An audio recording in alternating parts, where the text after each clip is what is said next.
সমাধা, কবি সাগ্নিক মিত্র। আষাঢ় মাসের রুক্মিণী অমাবস্যা, বৃষ্টিপতনের তালে তালে বাজছে মৃদঙ্গ আর খোল করতাল।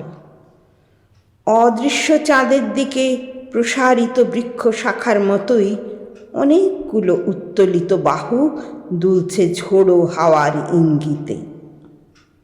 এহেন স্বর্গীয় দৃশ্যে হঠাৎই ঘটল ছন্দপতন।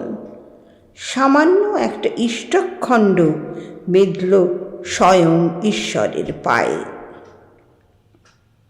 মাটি ভিজল বিশ্বম্ভরের রক্তে। মৃদঙ্গ স্তব্ধ হতেই শোনা গেল নিশাচর ডানার প্রলুব্ধ সঞ্চার। অস্ফুট শব্দে প্রচণ্ড আঘাত সহ্য করে চৈতন্য বসে পড়লেন মাটিতে। বাহ্য জ্ঞান লুপ্ত হল। অতীন্দ্রিয় অনুভবে নয়, নিদারুণ যন্ত্রণায়। জগন্নাথ দাস, কাশী মিত্র, যশবন্ত, শ্রীবৎস, অনন্ত চিন্তিত মুখে শচীনন্দনের ব্যথাহত আননে বাড়ি সিঞ্চনে নিরত হলেন। চোখ মেললেন প্রভু। মুখে সেই অনাবিল প্রশান্তি, যেন কিছুই হয়নি।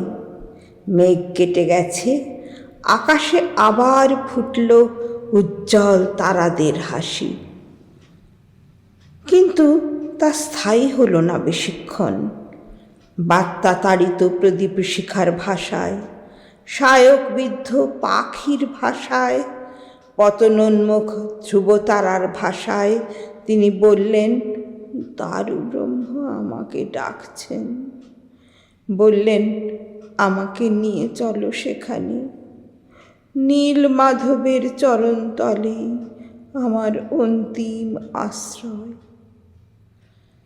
অতঃপর রাত্রির প্রথম প্রহরে এলেন অচিন্ত ভেদাভেদের ব্যাখ্যাতা রায় রামানন্দ। দর্শন শাস্ত্রে কৃতবিদ্য বলে বর্তমানের মূল্য তার কাছে নগণ্য। বরং আসন্ন ভবিতব্যের কথা ভেবে তার শিরে যেন বজ্রাঘাত হল। চন্দন যাত্রার দিন, অক্ষয় তৃতীয়ার পুণ্য লগ্নে পরমাত্মায় মিলিয়ে গেলেন রাধা কৃষ্ণের মিলিত বিগ্রহ। রামানন্দ আদেশ দিলেন, মন্দিরের সিংহ দরজা বন্ধ, বন্ধ পূজাপাঠ। সকলের অলক্ষ্যে লোকান্তরিত হবে প্রভুর নশ্বর কায়াতরু। মহারাজা প্রতাপরুদ্র চিঠি পেলেন প্রভুর দারুভূত হওয়ার সংবাদ।